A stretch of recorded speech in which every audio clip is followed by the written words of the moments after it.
Gente, a minha palestra é sobre propósito de vida. A minha palestra, o tema é resgatando a essência perdida. Será que esse negócio de propósito de vida, a gente nasce com ele? Ou a gente tem que descobrir ao longo da nossa vida? Eu acredito e conheço pessoas que já nasceu com propósito de vida, e tem gente também que tem que descobrir ao longo da vida. Eu fui uma dessas pessoas que tive que descobrir ao longo da minha vida para começar a desenvolvê-lo, para encontrar a minha originalidade, a minha essência que estava perdida. Depois de tantas vindas, fracassos, existências no meio do caminho, aos 44 anos, descobri o que eu vim fazer aqui na Terra. E hoje eu estou aqui para falar para vocês que vocês não precisam esperar tanto, que vocês podem encurtar esse caminho através de 5 passos que eu criei, através das minhas leituras de livros de autoajuda, que fizeram grande diferença na minha vida e que pode fazer diferença na vida de vocês. Consegui abrir os slides, gente. Peço por um acaso, que tudo tem um momento certo para acontecer. Só que você não pode esquecer que o tempo está passando, o tempo não espera, mas nunca é tarde para começar. Que você pode começar hoje, do jeito que você está, com o recurso que você tem. Cabe você primeiro tomar uma decisão. Depois que você toma a decisão, primeiro você precisa se conhecer a si mesmo para vencer as dificuldades impostas pelo caminho. E foi isso que eu fiz. Me conhecer primeiro através do autoconhecimento, tanto na parte física, emocional, espiritual, intelectual. Gente, deixa eu só ver aqui se está dando certo. Obrigada, Zé Daniel. Segue os slides, gente. Qual foi o maior desafio que você já enfrentou até hoje? O meu maior desafio, gente, foi quando eu nasci. Foi quando eu era apenas um bebê. Eu tive que ser um bebê forte para continuar viva. A minha mãe me conta que eu nasci um bebê prematuro, desenganada pelos médicos com os dias de vida contados. E devido ao fato de tudo que eu ingeria, nada parava no meu estômago, tanto por diarreia como por vômito. E para piorar, eu nasci com icterícia. A enfermeira veio e me deu um banho do meu corpo de luz, me queimou o corpo todo. A sentença foi dada. Não tem nada que se possa ser feito. O médico chamou a minha mãe e falou: sua filha depende de um milagre. Você precisa pegar num poder maior, no poder da fé. O poder da fé. A minha mãe, como é uma mulher de muita fé, ela foi até a igreja mais próxima da maternidade e com os seus joelhos dobrados, através do seu clamor, o milagre foi concebido. Como vocês veem, eu estou aqui. E quem é católica sabe também, porque eu me chamo Rita de Cássia, né, gente? Mas eu me tornei uma pessoa vítima de um bebê forte para uma mulher coitadinha. Como eu nunca soube o que eu gostava de fazer e nem o que eu queria ser, eu tomei vários caminhos. Existia sempre no meio do processo por medo da mudança. Eu me questionava muito. E meus questionamentos, gente, eram em relação a 2 fatores.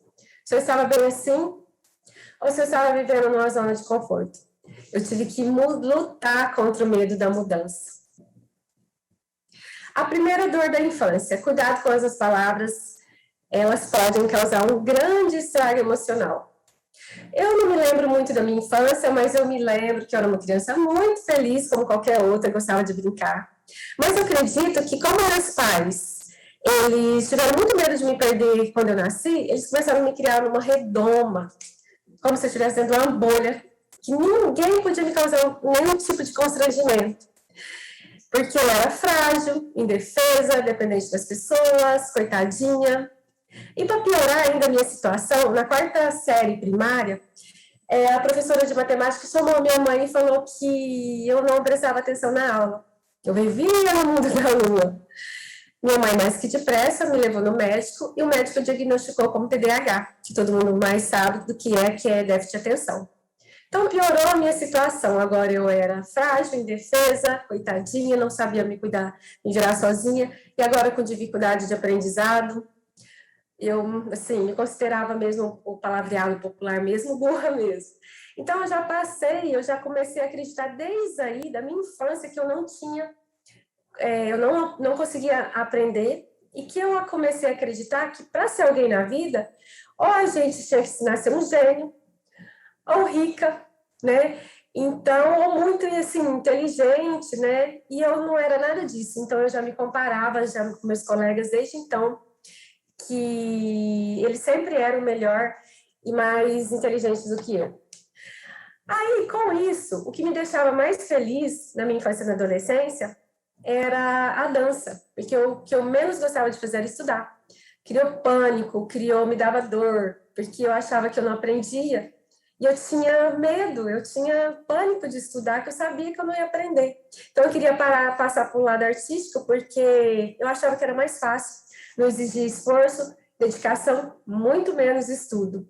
Aí eu quis ser bailarina, mas eu não fui porque, pelos imprevistos da vida, falta de recurso, não podia pagar a escola de balé, então eu não fui dançarina. Depois eu queria ser modelo, mas modelo também não podia pagar book, né? Então eu também não fui. Então, gente, isso às vezes pode parecer bobo, tolo, mas isso já me causava uma grande dor. Eu já me sentia um fracasso, eu achava que a gente dependia de sorte, e que eu não tinha sorte. Então eu ficava triste já, então eu já me sentia, já tinha um sentimento de incapaz desde a minha adolescência. 2 anos de sensação de incapacidade misturado com sentimento de fracasso. Minha vida foi passando, chegou aos 17 anos, eu terminei o terceiro colegial, comecei a prestar vestibular. Como eu não sabia o que eu gostava de fazer, eu ia no tudo que as pessoas falavam para eu fazer. Comecei a prestar vestibular para odontologia, mas nem sabia se eu gostava de odontologia, de mexer em dente. Então, fiz 2 anos de cursinho. No primeiro ano eu não passei, nem podia, né, gente? Porque eu já me sentava na cadeira achando que eu era a pior de todas, a mais burra de todas, que eu não ia passar.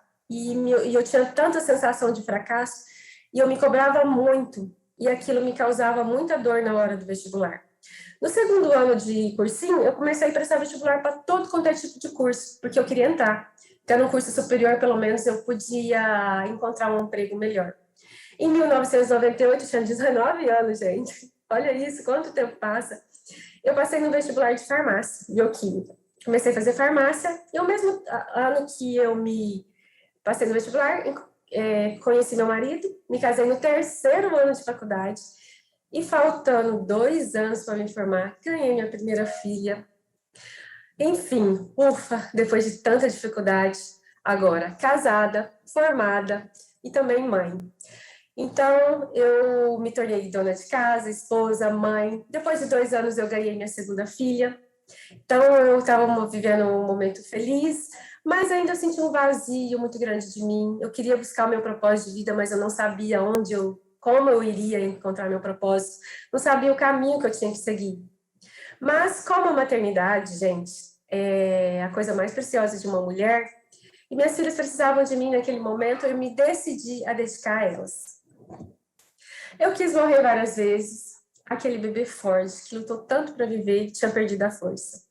Sim, depois de 7 anos de casada, me deparei com a separação, me causou muita dor, mudou minha vida, mudou meu estado social, mudou meu estado civil, mudou de amigos, mudei de casa. Desenvolvi um quadro de depressão profunda, anorexia, síndrome do pânico. Me tornei uma morta-viva, gente. Emagreci 15 quilos, não tinha vontade de viver. Queria me entregar, minha vida não tinha mais sentido. Eu vivia num quarto escuro, minha vida não tinha mais luz. Eu emagreci, né, 15 quilos, então eu sentia dor no corpo inteiro, doía tudo, meu coração doía. Gente, alguém já sentiu dor no coração? Pois é, depressão. Sente uma dor que você não sabe de onde vem essa dor. Mas com a ajuda da minha família e com profissionais da área, eu comecei a fazer meu tratamento, tomando medicação, e fui levando a minha vida, mas a minha vida ainda não tinha sentido. Não que eu não estava assim, eu não tinha sentido, porque eu não sabia qual direção eu seguia. Como pode, né, gente, um bebê tanto lutar pela vida e querer desistir na fase adulta? Pois é, eu quis desistir. O preconceito. Agora a gente precisava arrumar um emprego, ter minha independência financeira. E como eu sou farmacêutica bioquímica, eu decidi, pior burrada da minha vida, não sei se é burrada ou serve de experiência, montei uma farmácia, sem experiência, sem nenhuma...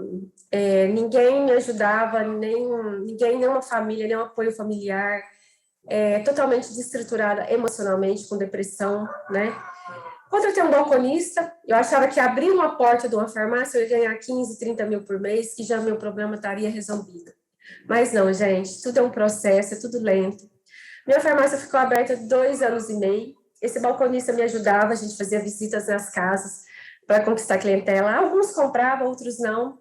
A gente fazia visitas em supermercados, em empresa, mas as portas eram todas fechadas para mim. Parece que eu tinha uma doença contagiosa. Ninguém entrava na minha farmácia. E o pouco que entrava, não dava para manter ela, né? A gente fazia plantão, mas não era o suficiente.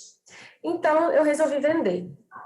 Aprendendo a viver. Lições que eu tive que enfrentar sozinha. Quando eu fui vender minha farmácia, eu vendi para um pessoal que eu não conhecia. E esse pessoal, gente, foi lá, a mulher estava até grávida na época, entrou na minha farmácia e levou tudo que tinha. E aí, no outro dia, eu fui descontar o dono do cheque não existia. Então, eu me vi, mais uma vez, perdida no fundo do poço. Agora, sem farmácia, desempregada e sem dinheiro, caí novamente em depressão.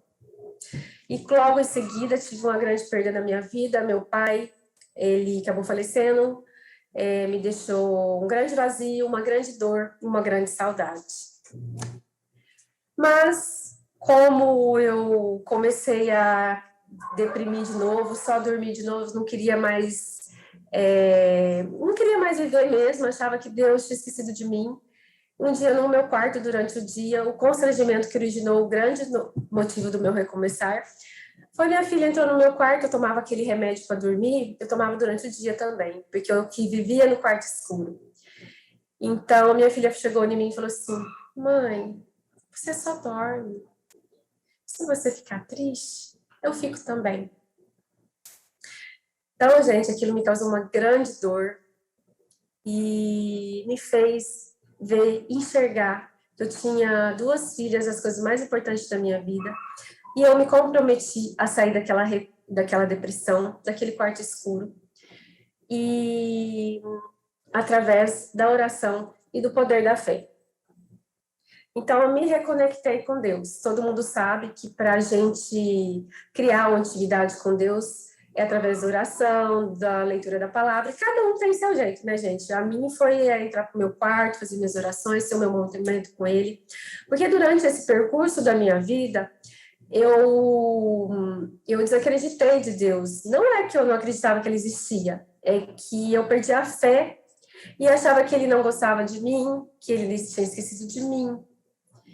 E aí eu aprendi que depois de 2 meses eu tirei minha medicação, eu aprendi que Ele nunca me abandonou, que Deus faz tudo pra gente, menos a nossa parte. Mesmo conhecendo o poder da fé, entendi que a solução não caía do céu. Deus fala, faz a sua parte que eu faço a minha. Então, o poder da fé, reconectando com Deus, eu comecei já a entrar na minha evolução, no meu autoconhecimento.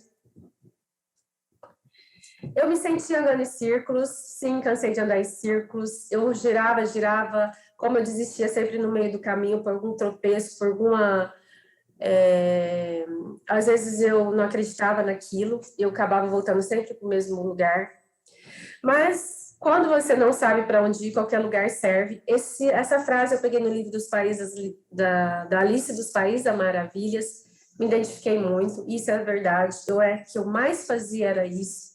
Quando você não sabe para onde ir, qualquer lugar servia, eu era totalmente dependente e presa. Eu me sentia presa e totalmente dependente das pessoas. Mas, gente, no fundo, eu ainda tinha um pensamento fixo dentro de mim. Algo que falava mais forte. Eu sempre quis encontrar a minha originalidade, minha essência perdida. Minhas primeiras descobertas, quando a mudança me causava um grande desconforto, mas nada será favorável antes de ser desfavorável e nada será fácil antes de ser difícil. Guardem isso com você. Gente, guarde isso com você. Isso eu aprendi, é muito importante. Se não houver disposição para pagar o preço da mudança e passar pelo processo, você nunca vai alcançar a vida que deseja. Guarde isso com você, gente, vou repetir. Se não houver disposição para pagar o preço da mudança e passar pelo processo, você nunca vai alcançar a vida que deseja. Então, eu decidi tomar as rédeas da minha vida e eu tive que refazer de novo. Cansei de me fazer de vítima, cansei de ser coitadinha, cansei de fazer de vítima da minha própria história. Eu tinha pena de mim e isso foi o ápice do meu vitimismo. Agora eu vou ser protagonista da minha própria história. Cansei de ser personagem da opinião, de outras pessoas. Então, agora eu mesma decido o que eu quero fazer para a minha vida. Como diz a frase lá do filme, de um sonho lá, do filme, eu esqueci até o filme. Ele fala assim, em busca de um sonho, né? Ele fala assim que a gente vem do lugar da gente, a gente é do lugar que viemos, mas todos os dias a gente nos escolhemos quem nos tornamos ser. Então, eu estou escolhendo quem que eu quero ser, quem que eu quero me tornar. Inicia-se a busca do meu propósito. Gente, meu propósito não nasceu da noite para o dia. Demorou muitos anos, foi um processo. Quando eu tinha 30 anos, né, que eu me separei e desenvolvi o quadro de depressão, a minha mãe começou a me dar livro de autoajuda do Augusto Cury. Gente, eu não lia nem livro de literatura da escola. Imagina agora eu lendo livro, mas eu fui lendo. Só que essas leituras eu não colocava em prática porque eu não tinha tanta concentração, por causa da minha depressão. Mas eu ia lendo e um pouquinho por pouquinho ela já estava fazendo algo na minha vida, já estava me transformando, eu já estava caminhando para um processo. E aí, como eu sempre fui muito pessimista, sempre fui cheia de crenças limitantes, eu percebi que essas crenças me limitavam, então, em vez de elas me dominar, eu resolvi dominar elas. Então, em 2017, quando minhas filhas mudaram para São José do Rio Preto, já estava entrando na faculdade, eu me senti sozinha. Eu já me senti perdida, incapaz. Então, para mim não cair em depressão novamente, eu resolvi comprar vários livros de autoajuda e comecei a colocar em prática. Aí inicia os 5 passos para o resgate da minha essência perdida. Nasceu um propósito. O primeiro passo, gente, foi o perdão. Libere o perdão. O perdão pode mudar a sua vida. Todo mundo conhece, até eu, que a gente fala que não consegue perdoar alguém ou que nunca vai perdoar. Só que isso, gente, vai gerando sentimentos dentro da gente de ressentimento, rancor, vingança. E esses sentimentos negativos podem desencadear danos físicos, emocionais e tornando crenças limitantes. É o que acontecia comigo. Mas eu decidi me perdoar e perdoar as outras pessoas. Mas primeiro você precisa se perdoar para conseguir perdoar os outros. Então, eu me perdoei todas as vezes que eu me sentia coitadinha, um fracasso, a incapaz. E comecei e perdoei as pessoas que eu achava que nunca eu iria perdoar. O perdão, gente, ele libera das amarras e te vai seguir em frente, né? E a partir do momento que eu me perdoei, eu assumi todas as responsabilidades da minha vida. E quando você se torna responsável pelos seus atos, você compreende que você é a única dona do seu destino, a única dona da sua vida e começa a viver seu propósito. O segundo é atividade física. Gente, como eu procrastinava, desanimada, desacreditada, eu não praticava nenhuma atividade física. Então, foi lento o processo, igual eu falei, foi um dia de cada vez, com mudanças de hábitos, com disciplina. Então, comecei a fazer atividade física e comecei a ver os benefícios. Além de reduzir o peso, ele reduz a taxa de gordura corporal, te dá energia, mais disposição para você fazer tudo que você precisa, aumenta a sua concentração, reduz estresse, insônia, ajuda no tratamento de depressão, que eu precisava muito, aumenta a autoestima, porque minha autoestima estava lá embaixo, me sentia a mais feia, a mais... ninguém me via. E, além de melhorar a sua autoestima, ele aumenta a longevidade e melhora a sua qualidade de vida. Então, hoje eu não fico sem a atividade física. O terceiro passo, gente, foi a meditação. Pratique a meditação. Tire alguns minutinhos do seu dia para silenciar. Eu achava que a meditação, gente, era só para monge budista. Mas nos livros de autoajuda eu lia sempre meditação. Comecei a praticar meditação na minha sala. Colocava no YouTube, meditação guiada. Aí eu sentava naquela posição bonitinha de lótus, com o dedinho me achando, né, gente? Aí falava assim, feche os olhos, não pense em nada, concentre na respiração, inspire, retém, expire. Aquilo vinha um turbilhão de pensamentos na minha cabeça. E eu achava que eu tinha algum problema, que eu não conseguia meditar.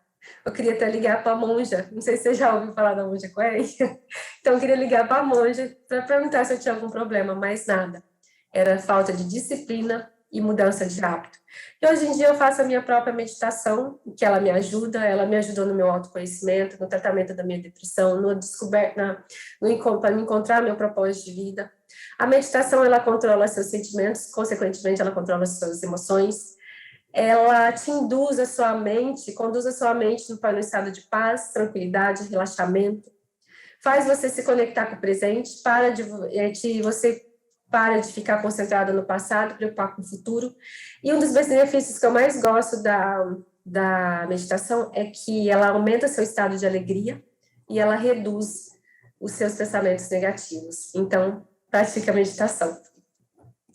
O quarto passo, gente, é afirmações positivas. Como eu sempre fui uma pessoa com muita negativa, pessimista, reclamona, né? Que achava que isso tudo dependia da sorte, que nada acontecia comigo, só ficava olhando para o lado, ao invés de olhar meu interior, né? Então, eu comecei a praticar as frases dos livros de autoajuda, repetir aquelas frases, que eram até mantrinhas, né? E hoje em dia eu faço minhas próprias frases de acordo com o meu estado emocional. As afirmações positivas, ela leva qualquer área da sua vida a um nível mais elevado e aumenta a sua produtividade. A repetição de afirmações positivas, ela, quando se torna uma convicção, sua vida, as coisas começam a acontecer. E foi isso que aconteceu comigo. O quinto passo, gente, o último, né, é a gratidão. Como não agradecer? Eu não tinha hábito de agradecer, porque eu era muito reclamona. Eu só reclamava ficando remoendo, eu só vivia de remoer no meu passado. E remoer o passado não vai te fazer mudar a sua vida. Quanto mais você remoe, mais com aquilo que você acredita que é verdade, mais vai se tornar verdade. Então, a meditação, a gratidão, gente, ela abre portas, ela abre janelas. A gratidão foi uma forma de me conectar comigo mesmo, de me aceitar o jeito que eu sou, a ter mais empatia, a ter mais reciprocidade com as pessoas, né? A gratidão é uma forma de falar com Deus em oração. A gratidão, ela também te ajuda a reduzir as suas emoções físicas, como inveja, ressentimento, arrependimento. Enfim, gente, a meditação muda a sua qualidade de vida. Sabendo que a gratidão, sabendo que a qualidade de vida depende da qualidade dos nossos hábitos, então pratique a gratidão. Como diz o ditado, quanto mais a gente agradece, mais coisas boas acontecem. Então, pratique a gratidão. Enfim, aos olhos da fé. Aos olhos da fé, gente. Agora eu quero convidar vocês para refletir comigo uma frase que me identifiquei muito e que eu gosto muito de William. Abre sua mente, abra seu coração e deixe sua mente fluir, sua imaginação fluir. Sou o senhor do meu destino, sou o capitão da minha alma. Sim, seu destino é você que escolhe. Sua vida é só sua. Ninguém pode vivê-la por você. Então, decida vivê-la de uma forma extraordinária. Não existe ninguém igual a você. Você é único. Ninguém pode te substituir. Não desperdice sua vida quando alguém te disser que você não é capaz, que você não consegue, que você não pode. Não seja uma folha ao vento, sem rumo, sem direção, ou um barco sem capitão, sem destino certo. Você nasceu para vencer. Você é vencedor. Você é forte. Nunca esqueça disso. Então, use essa força dentro de você. Seja forte, seja corajoso. Mude agora. Faça algo por você agora.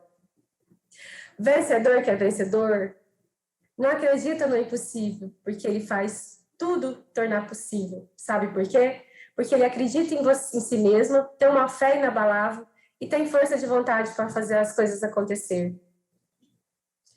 Vencedor que é vencedor, não desiste diante de derrotas e fracassos temporários, ou pedras no meio do caminho, porque eles fazem lições aprendidas e degrau para sua subida. Vencedor não desiste dos seus próprios sonhos, nem da sua própria vida. Desistente nunca vence. Vencedor nunca desiste. Então, liberte-se agora. Liberte-se de tudo que te aprisiona, dos seus medos, dos seus fracassos, da sua depressão. Saia desse quarto escuro. Saia do meio dessa escuridão e vê essa luz que existe dentro de você. E nunca esqueça que não há nada impossível que Deus não faça acontecer. Apenas suporte o processo e você viverá o propósito. Aguente firme, não perca a fé e vem para cá ser capitão do seu barco, capitão do seu destino, capitão da sua própria vida. Muito obrigada, gente. É um prazer estar aqui com vocês. Obrigada, gente. Uau!